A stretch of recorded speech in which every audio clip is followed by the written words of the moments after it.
नमस्कार सभी को। आप सभी का स्वागत है आपके अपने चैनल स्टडी विद प्रकाश में। आज हम लोग इस वीडियो के अंतर्गत लोकसभा से संबंधित महत्वपूर्ण प्रश्नों को देखेंगे। देखिए, ये लोकसभा से संबंधित वे प्रश्न होंगे जो अब तक किसी न किसी परीक्षा में आपसे पूछे गए हैं।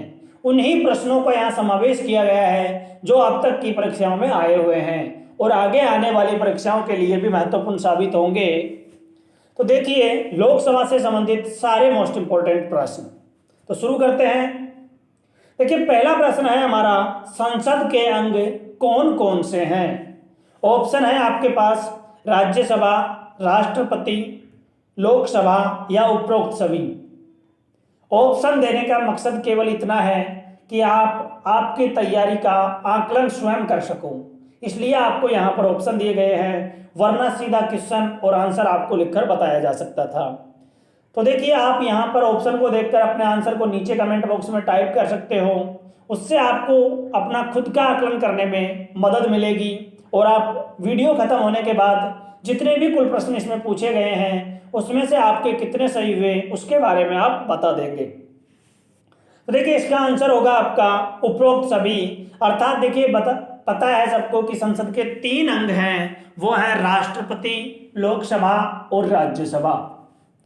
अगला प्रश्न है हमारा, लोकसभा को कौन सा सदन कहा जाता है। ऑप्शन है मध्यम सदन, निम्न सदन, उच्च सदन या उपरोक्त सभी। तो देखिए, लोकसभा को निम्न सदन कहा जाता है।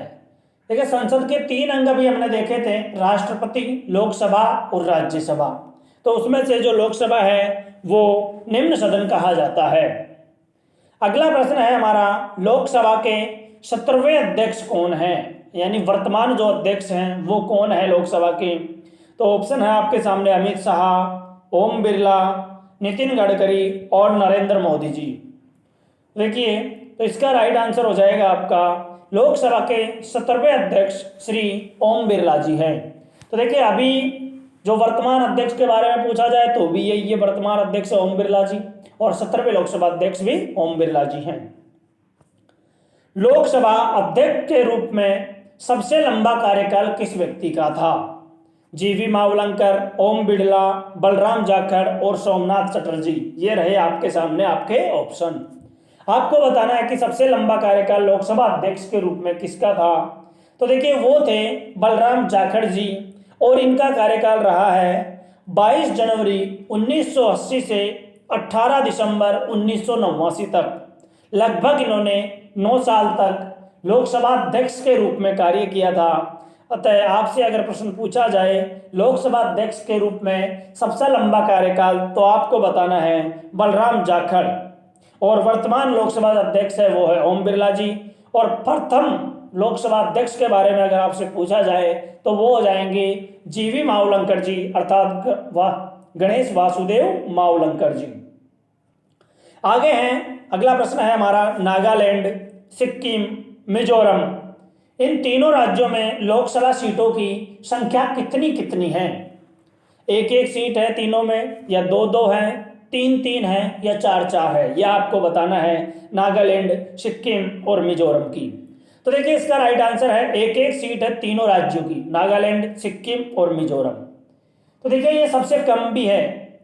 सबसे ज़्यादा अभी हम देखेंगे किसका है, उत्तर प्रदेश राज्य का है, उसकी लगभग 80 सीटें हैं। और सबसे कम किन राज्यों की है, तो नागालैंड की 1, सिक्किम की 1 और मिजोरम की 1 है।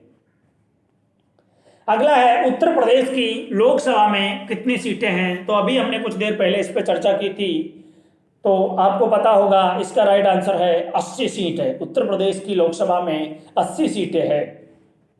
अगला है, किस राज्य की लोकसभा में सबसे अधिक सीटें हैं।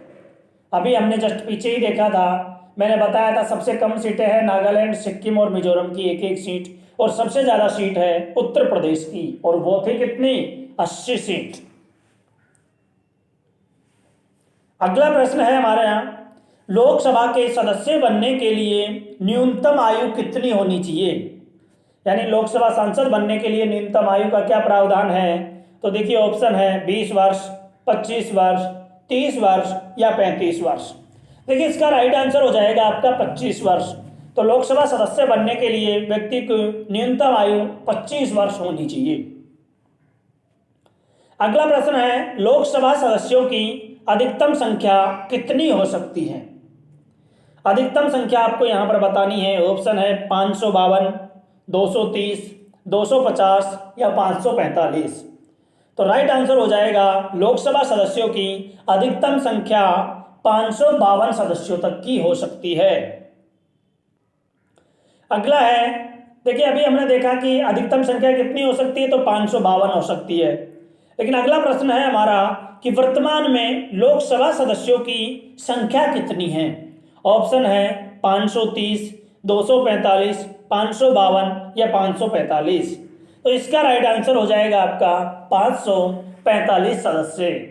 वर्तमान में लोकसभा सदस्यों की संख्या है 545। अगला प्रश्न है हमारा, लोकसभा सदस्यों का कार्यकाल कितने वर्षों का होता है? अर्थात जो व्यक्ति एक बार लोकसभा सांसद के रूप में चुना गया है उसका कार्यकाल कितने वर्षों का होता है? तो इसका राइट आंसर है आपका 5 वर्ष। एक व्यक्ति जो सांसद के रूप में चुना गया है उसका संसद के लोकसभा सदस्य के रूप में उसका कार्यकाल 5 वर्ष का होगा। अगला प्रश्न है हमारा, लोकसभा में राष्ट्रपति कितने एंग्लो इंडियन सदस्य को मनोनीत करता है? ऑप्शन है 1, 3, 2 या 4। देखिए आंग्ल भारतीय समुदाय का प्रतिनिधित्व तो लोकसभा में दिया गया है, तो वो राष्ट्रपति द्वारा मनोनीत किए जाते हैं। और वो कितने सदस्य हैं? वो 2 सदस्य हैं जिन्हें राष्ट्रपति अपने द्वारा मनोनीत करता है। आगे हैं, भारत के पहले लोकसभा अध्यक्ष कौन थे? ऑप्शन है ओम बिरला जी, नीलम संजीव रेड्डी जी, सर्वपल्ली राधाकृष्णन जी, गणेश वासुदेव मावलंकर जी। तो इसका राइट आंसर होगा आपका गणेश वासुदेव मावलंकर जी। इनको हम शॉर्ट में जीवी मावलंकर जी भी कहते हैं और ये भारत के पहले लोकसभा अध्यक्ष थे। लोकसभा की प्रथम महिला अध्यक्ष कौन थी? ऑप्शन है सरोजिनी नायडू, इंदिरा गांधी, मीरा कुमार और सुचिता कृपलानी। तो देखिए इसका राइट आंसर होगा आपका लोकसभा की प्रथम महिला अध्यक्ष मीरा कुमार जी थी। तो देखिए प्रथम लोकसभा अध्यक्ष थे जीवी मावलंकर जी, वर्तमान लोकसभा अध्यक्ष है ओम बिरला जी और प्रथम महिला लोकसभा अध्यक्ष थी मीरा कुमार जी। और सबसे ज्यादा लोकसभा अध्यक्ष के रूप में कार्य करने वाले व्यक्ति हैं बलराम जाखड़ जी, जिन्होंने लगभग 9 वर्षों तक लोकसभा अध्यक्ष के पद पर कार्य किया था। अब देखते हैं अगला प्रश्न, लोकसभा अध्यक्ष किसके द्वारा चुना जाता है? तो देखिए इसका राइट आंसर होगा आपका लोकसभा सदस्यों के द्वारा ही लोकसभा अध्यक्ष को चुना जाता है। आप लोग ऑप्शन देखते रहेंगे और अपने आंसर को नीचे कमेंट बॉक्स में आप लोग टाइप करते रहेंगे, उससे आपका स्वयं का आकलन हो सकेगा कि आप कितने पानी में हो। अगला प्रश्न है हमारा, लोकसभा अध्यक्ष अपना त्याग पत्र किसे सौंपता है? देखिए मोस्ट इंपोर्टेंट क्वेश्चन है कि लोकसभा अध्यक्ष अपना त्याग पत्र रेजिग्नेशन किसे सौंपेगा? तो ऑप्शन है आपके सामने प्रधानमंत्री को, राष्ट्रपति जी को, लोकसभा उपाध्यक्ष को या उपराष्ट्रपति को। किसको वो अपना त्याग पत्र सौंपेगा? तो देखिए इसका राइट आंसर होगा, अगर उसको अपना त्याग पत्र देना होगा लोकसभा अध्यक्ष को तो वो लोकसभा उपाध्यक्ष को अपना त्याग पत्र प्रस्तुत करेगा। अगला प्रश्न है हमारा, लोकसभा का नेता किसे कहा जाता है? ऑप्शन है राज्यपाल, राष्ट्रपति, प्रधानमंत्री या उपराष्ट्रपति। तो देखिए लोकसभा का नेता कहा जाता है प्रधानमंत्री को। बहुमत दल का नेता जो होता है वही लोकसभा का नेता होता है। अगला प्रश्न है हमारा, लोकसभा को कौन भंग कर सकता है और किसकी सलाह पर भंग कर सकता है? तो देखिए इसका आंसर होगा आपका राष्ट्रपति लोकसभा को भंग कर सकता है प्रधानमंत्री की सलाह पर।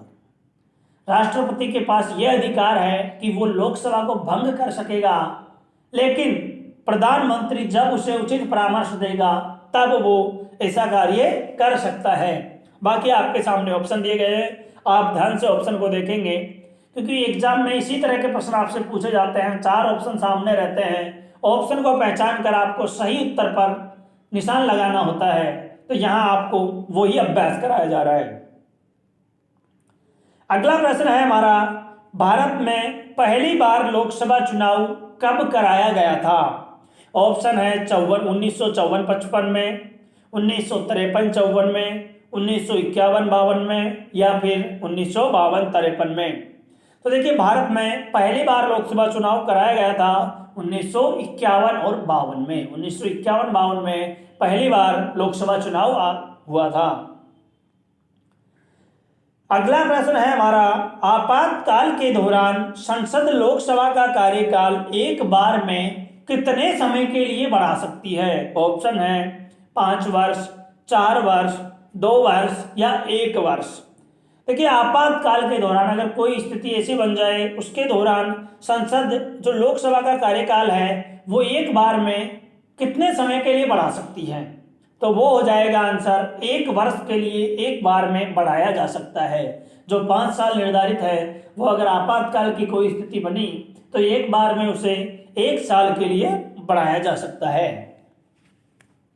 लोकसभा में किस संघ शासित क्षेत्र के सर्वाधिक प्रतिनिधि निर्वाचित होकर आते हैं? तो देखिए, ऑप्शन है चंडीगढ़, दिल्ली, लक्षद्वीप और जम्मू कश्मीर। देखिए, यूटी यानी यूनियन टेरिटरी की बात यहाँ पर की जा रही है, संघ शासित प्रदेश या केंद्र शासित प्रदेशों की बात आपसे की जा रही है। तो किस यूटी का सर्वाधिक प्रतिनिधित्व निर्वाचित होकर लोकसभा में आते हैं? तो वो है दिल्ली। टोटल दिल्ली से 7 लोग लोकसभा सदस्य के रूप में निर्वाचित होकर आते हैं। अगला प्रश्न है आपका, भारतीय संविधान के किस अनुच्छेद के अंतर्गत लोकसभा की संरचना की गई है? ऑप्शन है अनुच्छेद 79, अनुच्छेद 80, अनुच्छेद 81, अनुच्छेद 82।